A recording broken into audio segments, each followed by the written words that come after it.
जीवन आनंद की यात्रा है। जिसे अपने भीतर की दिव्यता का बोध हो गया, वह फिर इस संसार में एक ही प्रकार से विचरण कर सकता है, वह है आनंद की ओर। आनंद क्या है? मनुष्य की निर्विकार अवस्था, हर प्रकार की चिंता से परे एकत्व के संग। ऐसा तभी होता है जब हम पूर्णतः उस ईश्वर को समर्पण कर दें जिसके द्वारा हम परिचालित हैं। उसी के दिशाकदमों पर हम चलना सीखें तथा वही हमें प्रत्येक परिस्थिति में एकनिष्ठ रखे।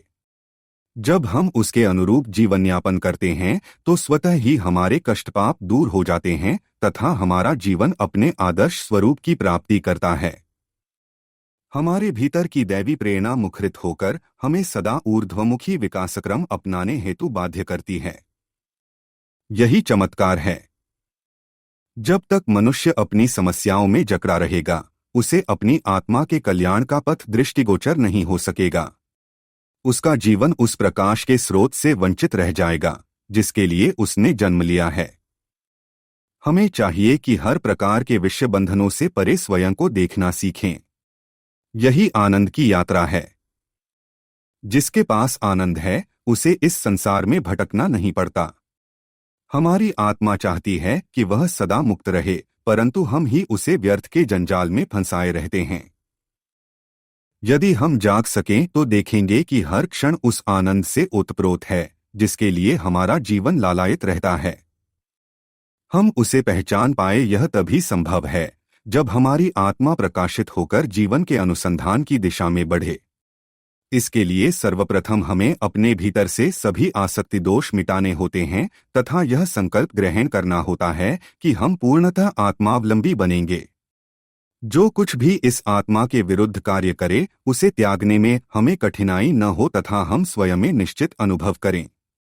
जिसके पास आत्मचेतना से संयुक्त दृष्टिकोण है, वह कभी भी दुख दुविधाग्रस्त नहीं हो सकता है। उसकी प्रतिभा सदा उसे उत्थान की दिशा में अग्रसर करेगी तथा उसका जीवन सुख शांति से परिपूर्ण हो उठेगा। ऐसा व्यक्ति इस संसार में पुण्य के प्रसार हेतु ही कार्य कर सकता है, क्योंकि उसका व्यक्तिगत स्वार्थ कुछ रह नहीं जाता। आनंद की पराकाष्ठा को प्राप्त कर हम क्या लेन देन कर सकते हैं, हमें किस चीज की कमी हो तथा हम किस प्रकार स्वयं को इस संसार के ही मतभावों में बनाए रख सकते हैं। अपनी आत्मा की पूर्णता ही हमें प्रिय है, फिर हम उसे कैसे व्यर्थ जाने दें। या तो यह संसार हम पर हावी हो जाए या हम ही इसके नियंता बन जाएं। यदि हम इससे ऊपर उठना सीख गए तो प्रत्येक अवस्था में हमारा मन शांत, अविचलित एवं धैर्य से युक्त अनुभव करेगा। इसके लिए अपनी वृत्तियों पर नियंत्रण आवश्यक है तथा उसके उपरांत हमें डिगा पाना संभव नहीं।